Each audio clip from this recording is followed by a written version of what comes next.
welcome to Biz on Your Terms. I'm Lisa J. Peck, and I'm here to show you how to grow your business your way. And today's episode is going to be a juicy one. It's a mistake that many small business owners and entrepreneurs have. They don't know how to have a work life and balance it with having a life outside of work. Now, I know the struggle well, being a mother of 8. You don't really want your kids growing up without you while you're at the office. Well, that is most of the time. And it takes a lot of willingness to adjust and to adapt and to really look at it on a regular basis to make sure that you have the balance working for you and for your family. One thing I know for sure, once you think you've reached the right balance, either you become more successful in your business and you have to adapt to that, or your children's needs start changing, or what most likely happens, for me at least, is both things change at once. This can unsettle a business person if they don't have an adequate way to adjust to the constant changes. So how do you do that? Well, I have 3 steps that if you take it, it can ensure that you can find the right balance for your unique circumstances in life. Be aware of what is needed for peak performance. What do you need in your life to maintain and reach peak performance? What kind of food do you need to eat so that you can really be performing? What kind of sleep do you need to have? And what do you need to be putting in your emotional tank on a consistent basis? You need to be asking yourself these questions and others so that you can reach peak performance. The problem is a lot of people start getting stressed and pressured and they forget to do the things that are most important to maintain and reach peak performance. Know the signals that others give that you're going out of balance and course correct immediately. Pop quiz time! Husbands, do you know what signals your wife sends you that means you need to start giving her attention or you're going to end up in the doghouse? For example, with my husband, if I start asking him questions about it, does he love me? What does he like about me? This is red alert. He needs to start paying attention to me or he's going to end up in the doghouse. Wives, stop poking your husband thinking, I bet my husband doesn't even know what my signs are.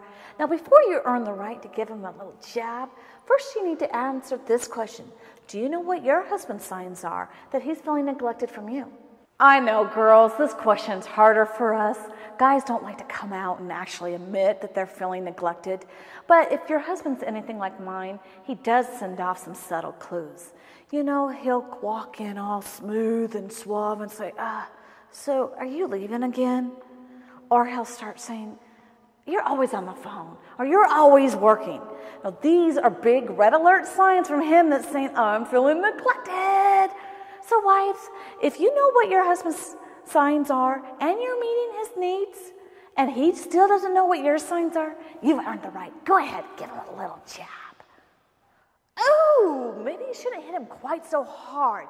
Now, after you figure out the signals that your spouse give you so you can maintain the right proper work-life balance, start thinking about what signals your children give you, your business partner, your in-laws that you care about, your friends, everybody that's in your inner circle. Make sure that once you figure out what their signals are and you see those signals, that you actually address them so you can stay out of the doghouse. Track your happiness to help achieve balance. Tracking happiness is a great tool. It really helps you know if you really achieved that balance. Okay, let's admit it. Perfect balance is not possible. You can't say, now, seriously, I'm perfectly balanced. My life is always going to work. That doesn't work. But what you can do is you can get your life where it's working pretty well. Everything's content.